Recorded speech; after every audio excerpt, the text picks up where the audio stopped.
This episode is in partnership with Authority Magazine. Authority Magazine, a Medium publication, is devoted to sharing in-depth and interesting interviews featuring people who are authorities in business, pop culture, wellness, social impact, and tech.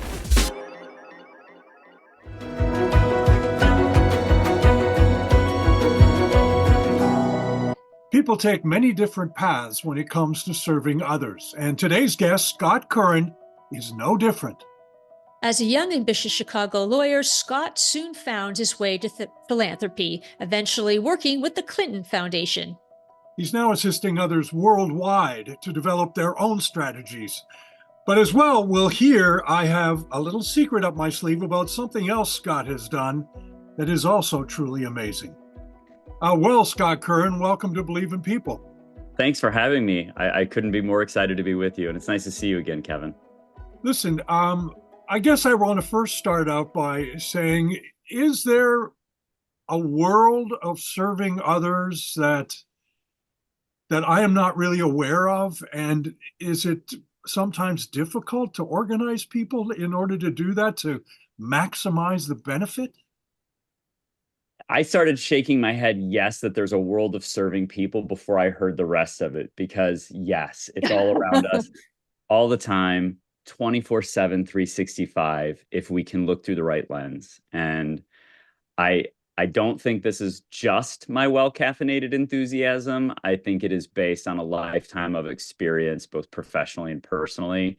And I'm looking forward to unpacking that further. But yes, I'm an enthusiastic yes to, is there a world of people serving? And I actually think it's 24/7, 365 all around us. Well, actually, to that point, Scott, you wrote, I imagine a world in which every individual and organization has everything they need to do more good better, every day in every way in their life and work, to leave the world better than they found it. What the heck inspired you to take this route and to believe in that? We can only connect the dots looking backwards. And so it's easy to do that at this point, but I've seen it in the work I've been super proud to do. I've had this unlikely career of, going straight from undergrad to law school, practicing corporate law at 24, making a huge life pivot 5 years later without any clear plan or destination for that. And it all ties beautifully together since then. And I think that if you look in life, I break it down by life and work. So in our personal lives, there's people serving all around us. One of my earliest is seeing my parents. And then, I remember distinctly after the events of 9/11, Mr. Rogers offering the advice to parents, and I think the adults all around the world to help kids look for the helpers. There's always somebody around us helping, even in the hardest of circumstances. So I feel like from an early age, I saw it in my own home. I was very fortunate to have that example at home, but I think you can see it all around us.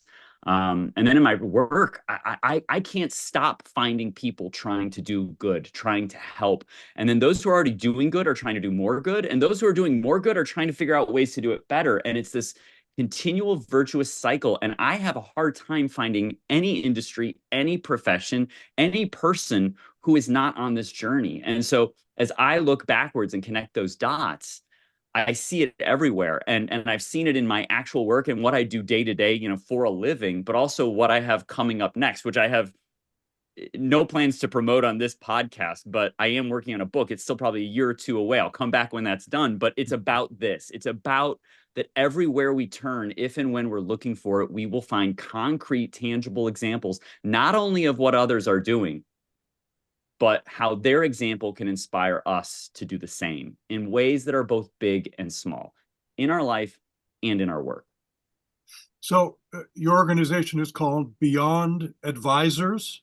Correct. BeyondAdvisors.com for those who have a pencil in their hand or whatever. A pencil? What's that, Kev? Yes, exactly. That's my life. But I guess I want to harken back to the first question, and that is what you are doing connecting those dots in terms of finding the people, finding the helpers, and connecting them with folks who may need the help? Is that a big bureaucratic thing? I mean, are people afraid to come forward and say, I'd like to help? And are No, people afraid to come forward and say, I need help? I I don't know think where to go. some people might be shy, but I don't think people, I think people in the business of doing good, and again, I think we all are, to varying degrees on different parts of that spectrum, maybe a little sheepish about not knowing what they don't know. But I want to give anybody who has that sort of imposter syndrome saying, I feel this way, I want to do good, but I'm not sure if I'm doing it right, or I'm not sure what to do next. We all have that imposter syndrome. I've seen A-list celebrities, I've seen former elected officials, whether that's the presidents or governors or senators, all a little insecure about how to do good or do it better if they're already doing good, and asking those questions. I can offer one really interesting example where someone um, who's a sitting elected official now once came into my office and sat down and said, threw their arm over the back of the chair in sort of a casual way, looked up at the ceiling and asked the question, if I was going to give away $1 billion in the next 10 years and I wanted to do it really well, what do you think that would look like? Wasn't Wow. prepared for that question that day. That doesn't come around very often. But by the way, it doesn't have to be giving away money, and it doesn't have to be a large amount of money. The point is everybody's a little unsure about how to do this well. But the reason I started my shop, and I appreciate the plug, but we are crazy busy. So the good news is there's lots of people trying to do this work, and we're thrilled to be busy helping them. But there's many, many others too. And you don't need us to do it either, which is why I'm excited to talk with you. I want to share some of these nuggets so that nobody has to wait or ask a hard question. I started this shop, this consulting firm, when I was leaving the Clinton Foundation after a decade of service. Sort of, again, looking backwards, I've been doing this for almost 9 years, but I started doing this and I gave it the name Beyond because I was literally moving beyond this huge, globally known juggernaut of a nonprofit, the Clinton Foundation. And I was leaving it in 2015, which is right before the 2016 election, which I usually say, yes, that one. So it was very scrutinized. It was very much in the news. It had been politicized and sort of turned into this political football, which is part of why I was trying to leave. I'm like, I came for the philanthropy. I came for the do-gooding part of this. I didn't come for the palace intrigue or the drama or any of the politics that was in another adjacent orbit. And when I was leaving, I thought, how do I take this and help others do the same thing if they don't have a big name, if they don't have big partners, if they don't have a big foundation? And that was the goal, was to move beyond that platform. And the other reason for that name was that we wanted to work with people who were super excited to do something in the world. I don't care if that's solar lighting, dog rescue, early childhood education, women and girl empowerment, homelessness and hunger, you name it. They would usually articulate some big, bold goal around that focus area. And inevitably, at the end of the sentence, they would say something like, and beyond that, we'll do X, Y, and Z. And beyond that, we'll do this. And once we've done that, we'll move beyond. And I was like, that's the space I want to help. So we work with people. We're very fortunate to work with people who are already doing good and want to do more good or do more good better. And so we work with growth stage nonprofits, social enterprises, corporate philanthropies, high net worth individuals who are already doing good but want to go beyond where they are, because we can help startups and we can help people who are in crisis. And there's a lot of nonprofits and social impact work that are starting up or in crisis. But the highest and best use of our unique skill set is to work with those who are in an early or mid growth stage, who are trying to go from early stage scaling work to massive scale, because we were fortunate to do that work in global philanthropy. And so our team has that skill set. So we're trying to take the good to great. And that's a super fun, super energized, super happy place to be. So Kevin, I'm always seeing those people, and they are raising their hand. But for anybody who's earlier in that journey, or who might have stumbled and trying to figure out what to do next, I just want to say, first of all, it's okay to stumble. It's normal for all of us. Even those with $1 billion to give away are asking themselves questions about how to do it in a way that is better than what they were doing before. So whether it's $1, a minute of your time, an intentional choice to be part of a solution of an issue you may encounter every day, there's power in those moments too. You don't have to have a huge footprint to make a big difference. And wow, that's incredibly inspiring, Scott. I want to take a step back back from beyond, and I want to ask you, because you had a really unique opportunity to join the Clinton Foundation, and I think you called it improbably awesome journey, because I think I was reading your website and it said that at 31 you were an intern for the Clinton Foundation, and then you eventually started their legal department. Okay, take us there. What happened? How did you get there? What was it like? I mean, kind of give us the behind the curtain look into that. Yeah, I went straight through undergrad to law school. I had no real intention of, being a lawyer in the traditional sense. I went to law school because, first of all, in the late 90s, everybody got a job out of law school, whatever kind of job that might be. So it was a safe opportunity at the time. And I was like, well, I'll go and get this great education. I'll learn this thing. I've always been intrigued by the law, so I'll go and do that. And I sort of fell into the pattern of getting a summer job, and that summer job leading to a full-time offer. So I was 24 and practicing corporate law, but I knew before I went to law school, to say nothing of practicing at the corporate law firm, that I didn't necessarily want to do that forever. But I knew I was getting an amazing experience that might apply down the line. I just didn't know what the future would hold. And so I was always thinking about what might come next. And super curious. And the one through line for my life has been curiosity. I am super curious about interesting things, interesting people, interesting situations that come my way. And so one day I learned about this school of public service, a master's degree in public service. And I thought, first of all, that sounds interesting. Second of all, what does that even mean? Like, what does it mean to get a master's or a graduate degree in public service? And what would you do with that? And so I pulled the thread.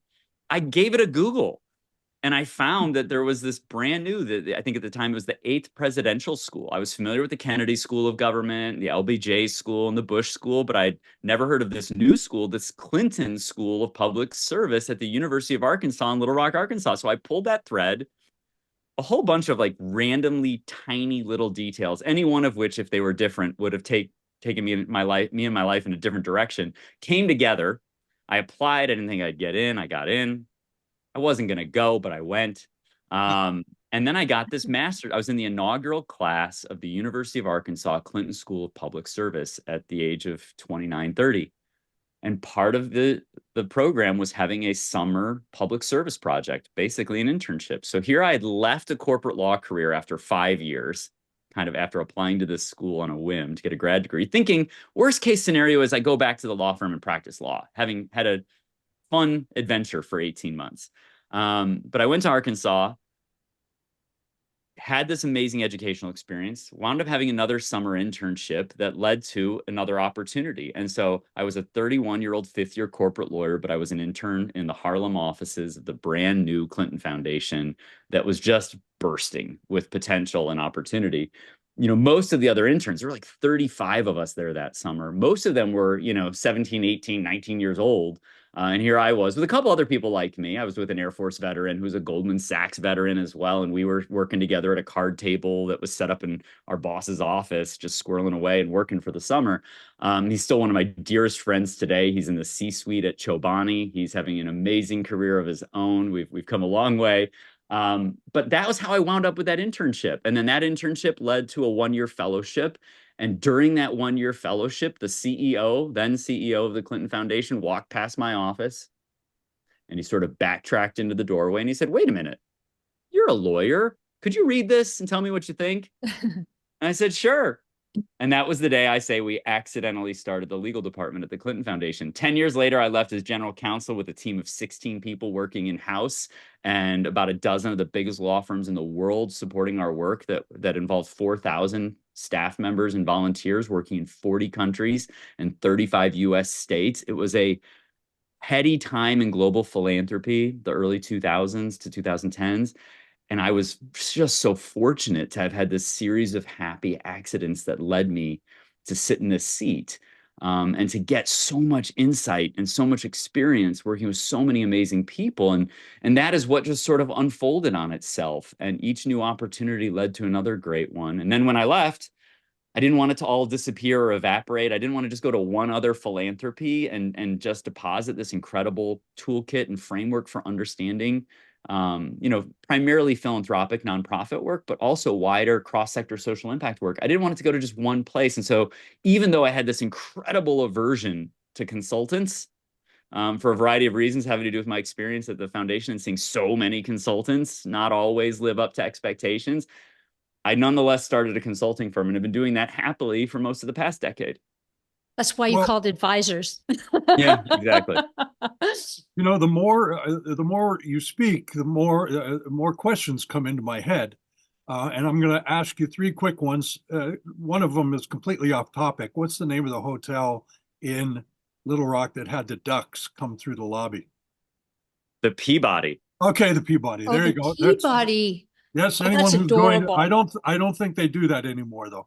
They But don't. The Peabody in Memphis, I believe, still does. I have seen that parade in both the Peabody in both of those cities. Second question is, and I'm good. First, I'm going to. I hate people that ask multi-pronged questions, and here I go. Um, when you're talking about the 2000s and philanthropy, we're talking about this, and Melinda Gates has just been in the news. Huge news. We're talking about a world of people that made a SHI ton of money on computer stuff, and that was a whole new generation of. We're not talking about JP Morgan anymore. We're talking about this new generation, younger generation of people who get into philanthropy. Did that change it at all? But before you answer that question, what does public service mean to you?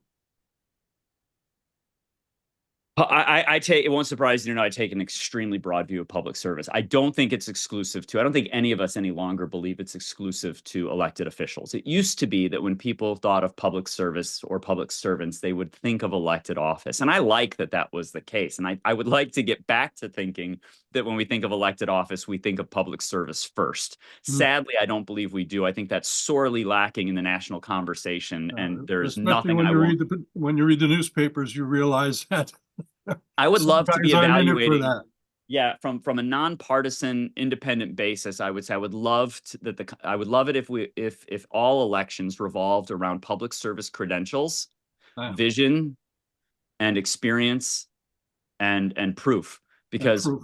yeah, I would love to, like, I don't want to hear people fighting with each other because they're angry or in partisan conflict. I want to hear what your vision is for representing all people, because even though the road up to elected office may be partisan and may have to appeal to a base, once you're in, you represent everyone without question, without fail. And I think it's okay, if we're talking about the world of public service, to hold our public servants accountable to that truth. And for some reason, the national dialogue seems to have given a pass to that stark reality. Like, I don't want to take partisan shots at anybody. I'll work with anyone who's interested in serving all of their constituents.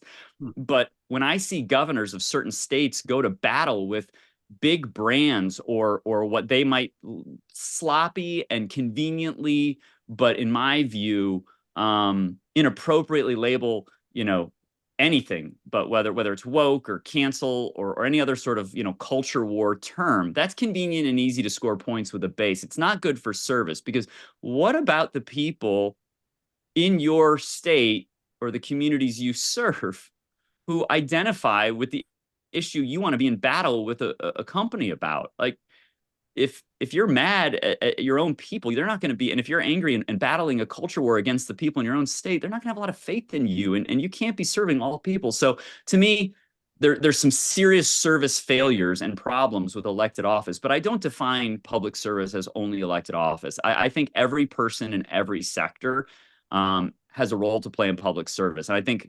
corporations have woken up to this a long time ago. I mean, the Business Roundtable and Jamie Dimon, when, he put a stake in the ground well over, I think now, a decade ago, he said, we need to not only focus on shareholder capitalism, we need to focus on stakeholder capitalism and what's involved in our supply chains and what our business and our actions mean for the people who work in our businesses, that help us make and help us make for our shareholders a return on investment. That widening of the lens is public service too. And then I think, this podcast is a public service. You are Thank you. seeking to highlight the importance of people doing good in the world across many dimensions of doing good. And that is a public service. Reporting, being in the news business, And reporting the news is a public service. It is not simply in one domain anymore. So that's my answer to public service. I define very broadly and very inclusively, and I would be hard pressed to find a person in industry or any situation for that matter that doesn't involve some aspect of service. I think humans are hardwired for it, and so I think we can find it everywhere we find a person. And what was that Scott, third question? oh yeah, what Forget was the third one. I'll ask in a bit.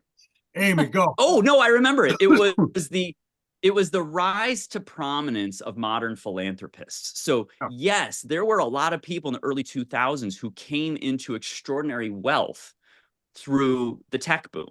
And yes, that applies to the Gates Foundation and to the Chan Zuckerberg Initiative and to Laurene Powell Jobs Emerson Collective, almost all of whom I think I've worked with in some capacity or another in the past 20 years and are inspiring and amazing. I would say it's not only the tech boom that's responsible for that.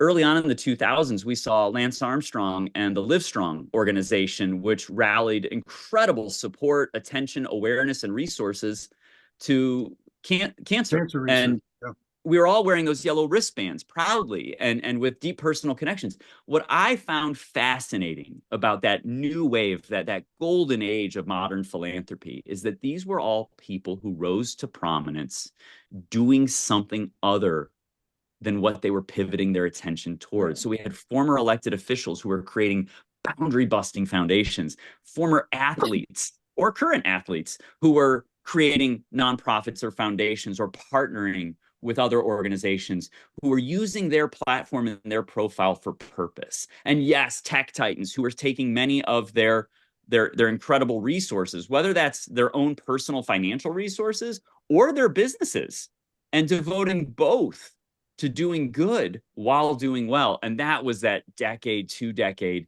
just juggernaut that you couldn't turn one way or the other without seeing someone like that taking their profile, their platform, and their passion and devoting it to purpose.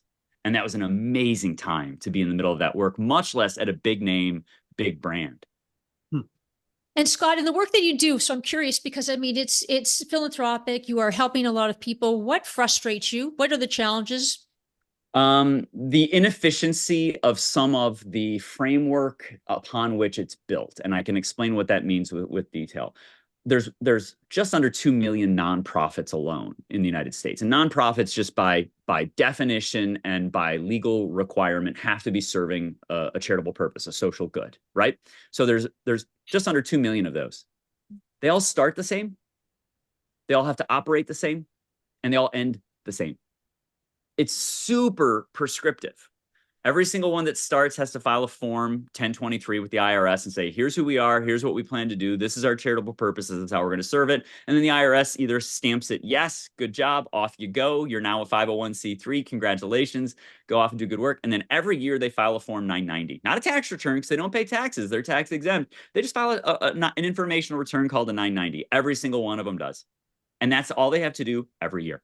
Says, here's what we're doing, here's how we're doing it, here's how we're using the money that came in. There's private foundations and there's public charities. We could get into those details if we wanted to, but they're effectively operating the same. They file different types of those 990s, but that's it. And then when they're done, if they end for one reason or another, they solve the challenge they set out to serve, they have run the natural life cycle of their particular organization, they have finished running their race, or maybe they merge or spin off or just weren't as successful as they hoped to be and they shut down, they all have to do the same thing, which is give away their remaining resources to another C3 charitable organization. So that's it. That's the entire universe. Yet so 1/3 of all new nonprofits will fail in their first 10 years. And that drives me nuts. Now, some of them fail because they probably shouldn't have started as a nonprofit in the first place, or the issue they sought to serve was really saturated in their area and they struggle to fight for attention and resources. And so maybe there's some natural selection involved in that, but many of them fail because they struggled. They struggled to know what to do next, whether that's with their board, their operations, which is a big bucket of subtopics, but operations in their programs or their partnerships. And what frustrates me is that, because I see so many of them, I get messages from many people who have either founded one or are leading one or are working or volunteering in one, and they want to help it because it's struggling. And what frustrates me is that I see the same struggles over and over that have simple solutions or which have are, it depends on which part of the organization we're talking about, but so many of them struggle with growing, developing, or engaging a board. Because in a nonprofit, the buck stops with the board. There's no shareholder like there is in the private sector. It's the board. The board is ultimately responsible and has legal duties to it. So many nonprofits struggle with how to design, build, grow, or engage their board, and they shouldn't have to struggle with that because one of my very favorite quotes for all work I do is "Success leaves clues." And we can borrow those clues from the successful. You don't have to be the Gates Foundation or the Clinton Foundation or the Walmart Foundation to see how big their boards are, what they look, how they're composed, how often they meet, because all of this stuff is publicly available for the most part and reported. So success leaves clues. We can borrow the success of other great boards. You can probably even talk to an organization in your own community that you might admire or think is doing something really well and say, hey, what's the secret to your success? How do you engage your board? How big is your board? What type of members do you have? How often do you cycle them out? These are all things that nonprofits regularly struggle with when it comes to their board. Or it could be operations, which is usually a human resources issue, the people. I have volunteers and I engage them this way, but I struggle with, how to use them effectively. Or when do you move from a volunteer-based organization to an employee-based organization? And how do you make the most of making that pivot? What's the right combination? And when's the right time? There's answers to so many of these questions. Or, hey, do I need to have an NDA, a non-disclosure agreement with a potential partner? Or do I have to send a tax letter to somebody who makes a donation to me? There are specific answers to those questions. And you don't have to go find an attorney and struggle to get a donated pro bono hour or struggle to pay a couple $100 an hour if you're lucky, maybe even 600, 700, 800 bucks an hour. And at some big firms, thousands of dollars an hour to get answers that are readily available. So on one hand, it frustrates me greatly that some of the clear experience-based answers to some of the biggest struggles aren't readily available, and that there isn't sort of a uniform way to equipping the sector with some of these answers. And I am on a mad dash to try to give some of the best answers I have been fortunate enough to aggregate and simplify away. I can't do it by consulting with every organization in the world. I don't think any consulting firm, no matter how big they are, and mine is a small one, but there's others out there like Bain, Bridgespan, and McKinsey, who all have social sector practices or are exclusively dedicated to serving social impact initiatives, whether they're philanthropic nonprofits or social enterprises or cross-sector initiatives. So that's what frustrates me, is that there are simple answers to common struggles, and sometimes they're able to be found with a simple Google search. And the issue there isn't that the answer isn't available or that a resource can't be simply found. It's that there's too many, and they're slightly different. And in that situation, that means that there's confusion and overwhelm about which advice to follow, which document to use, which answer applies best to your organization. And that is my goal, is to take those types of solutions to scale so that no nonprofit or social impact work fails to thrive, much less survive, because they lack access to a framework for understanding what to do and in what order, or the resources to be able to do it. And so that is ultimately what is behind this book I'm working on, which again isn't yet fully written, and is not ready to be promoted or sold. But I'll come back if you'll have me when that's ready. But that is my goal, is to give that framework and toolkit away and say, here, if you're struggling with any or all of this, take it. It's not mine to keep. I didn't create it. I helped curate it and simplify it. But now I want to give it away the same way people who've made, billions of dollars want to give that away for good. There's assets and resources that exist in this world that should be in the hands of those trying to do good. So how do you respond then, Scott, to the criticism that I've heard many times, and that is that there is, and you've just described it very well, there is perhaps such a glut of bureaucracy in the middle between the people at the top of the organization and the people who want to do good at the bottom. And it's a bit of a trickle down, but maybe it's just a few drops coming out at the bottom end. And that is a criticism that people have out there. Is that also what you're trying to cut through? Yes, and that is true in some organizations, but again, because success leaves clues, we can look around and see where it's working well. I've worked with tiny street corner nonprofits that were started up by a single individual, and I've worked with giant uh, philanthropic organizations, major foundations with billions of dollars that they make grants out of to organizations. And then I've worked with private sector businesses, as well as law firms, which are private sector businesses, but somehow always like show up in the lexicon as something different than the rest of the private sector that they serve. But law firms are multi-billion-dollar businesses as well.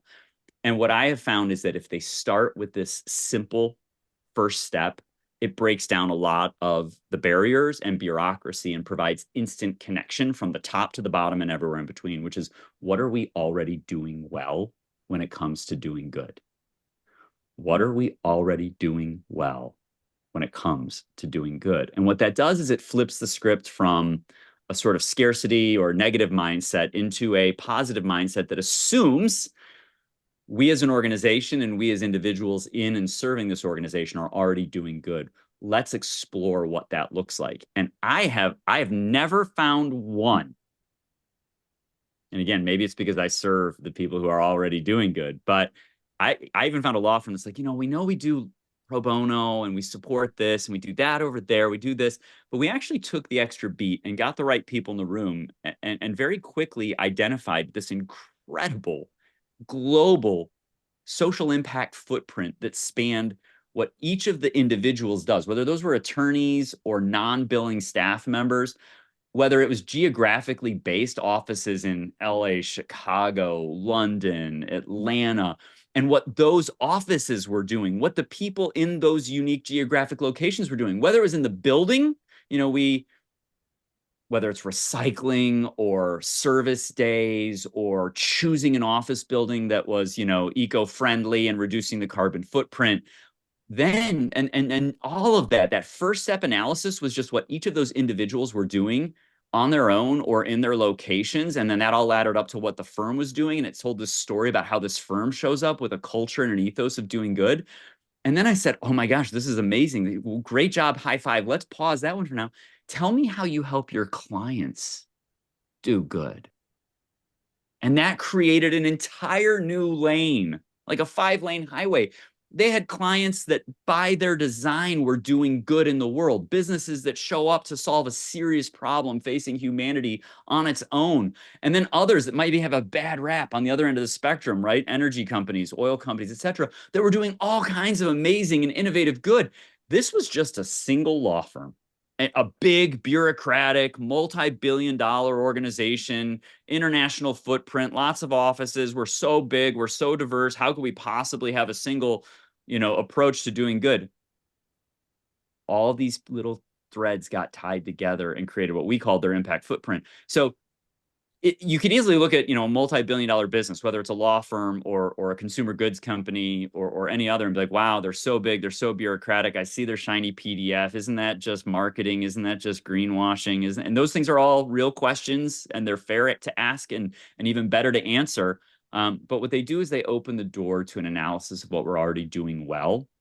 And when you can start from that place, and then you see not only sort of age barriers and geographic barriers, but other barriers break down, generational barriers, perceptions that only millennials care about or Gen Zers care about doing good. False. I'm approaching 50 and I care deeply about good. I'm a Gen Xer. I know 75-year-old plus partners and executive leaders at major organizations that turn inside out to do the most good with their day every day. And they happen to be running big businesses as well. And when you see those people in the room with the Gen Zers and the millennials, and they're talking in a positive, shared values way about how we can show up to do even more good better, not only do barriers fall down, the fireworks go off and people are happy and excited and creating new connections and have new common ground upon which to build. And that's the best way to not just break down barriers, Kevin, but to just eliminate them altogether. Well, Scott, I have to say that I'm inspired just hearing you, and I really appreciate the fact that people want to do good or more good better. I think that's wonderful. And I know that we're running out of time and we want to ask you a last question. But before we do that, because I want to get to this, in the intro, Kevin said that he had a little secret up his sleeve that he wants to share about you. So Kevin, what is that secret? Well, for those who are actually watching, Scott has a little logo of a dog on his polo shirt. I'm not going to advertise the polo shirt, but um, I met you a few years ago, and I found something. I mean, we've been listening to you talk for half an hour, okay, and you talk very well about what you do, and we're all very impressed. But I want to know something, or I want others to know a little something about the kind of guy that you are, and so that you're let them know that you're like walking the walk when you talk the talk, and that is tell the folks at home about your family's dog, Angel. Angel is our second blind and deaf dog. And Kevin and NBC News was kind enough to do a story on a wonderful nonprofit organization called Pilots and Paws that transports, uses volunteer pilots with their own planes to transport rescue dogs all over the country, 24/7, 365. There's a pilot somewhere either flying or getting ready to fly a dog in need. And I think, Kevin, you had done the story once before and you were doing basically an update. And the Well, pilot I've never done a story on a blind and deaf dog before, and I mean that's a That's challenge to something. adopt that. it is, but not as it's not as difficult as some might assume. And it's so rewarding in ways that go far beyond a just having a rescue and just having a rescue, a sort of normally abled dog, which we also have a normally abled rescue dog from Tennessee named Melly. But Angel came to us from Oklahoma, and we actually found out about her through the Facebook page for our previous blind and deaf dog, who we only started that Facebook page to keep in touch with her original rescuers down in Texas. But Pilots and Paws had flown that dog to us. And she had a small following, and somebody reached out and said, I have this blind and deaf puppy in Oklahoma. And so we helped her get into a safer environment than she was in at the original owner's request. And then eventually our family adopted her, and Pilots and Paws flew her to us. But there are rescue dogs the world over, from purebreds to shelter dogs, whether they are able-bodied animals, puppies, seniors, everything. You can find anything and everything through dog rescue. We have a soft spot for special needs animals in our home because they often are last to be adopted. If they're adopted at all, they're often the first to be euthanized. And so we are just a rescue dog family, and we are agnostic to the need, but we have a soft spot for the special needs ones. And Kevin was kind enough to cover Angel as an example of one of the dogs Pilots and Paws has flown to us. And we are better because Angel is in our lives. She is an inspiration, and it is a fascinating mindfulness lesson to live your life with a dog that can't see or hear.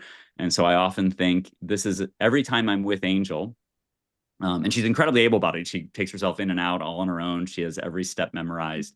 But we do go for walks, and every time I catch a squirrel running across a fence or the street or in front of us, I realize she doesn't know what that is. So I take a moment. I use those as mindfulness moments to take a moment and see the squirrel for her, and then think about what she is seeing in her mind or experiencing in her life. So it is as enriching and rewarding for us as we hope her being part of our family is for her. Hmm. Wow. Well, first of all, thank you so. Now we know why you believe. We usually at the end of our conversation, we ask our guests why do they believe in people, but you are actually showing the world why you believe in people and doing so much good. What do good, more good, better. So that's wonderful, and we really appreciate your time, Scott. Thank you so much for being a guest on Believe in People.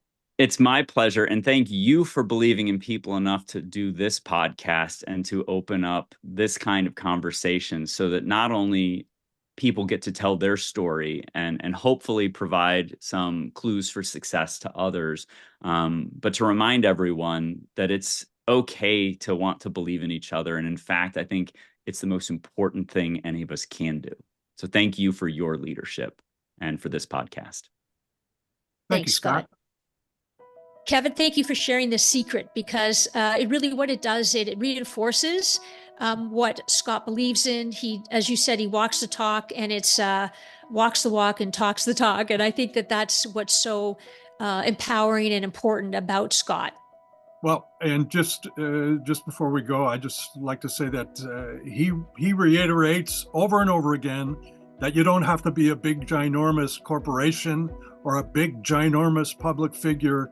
You know, one of the first things I learned in Cubs, Boy Scouts, is if you help somebody do a good deed every day, if you do a good deed every day, you're doing your bit, and it's just as valuable, no matter how small it is. We're doing our little bit every week, and if you like it, please subscribe to Believe in People, and we'll see you again. Thank you. Thank you.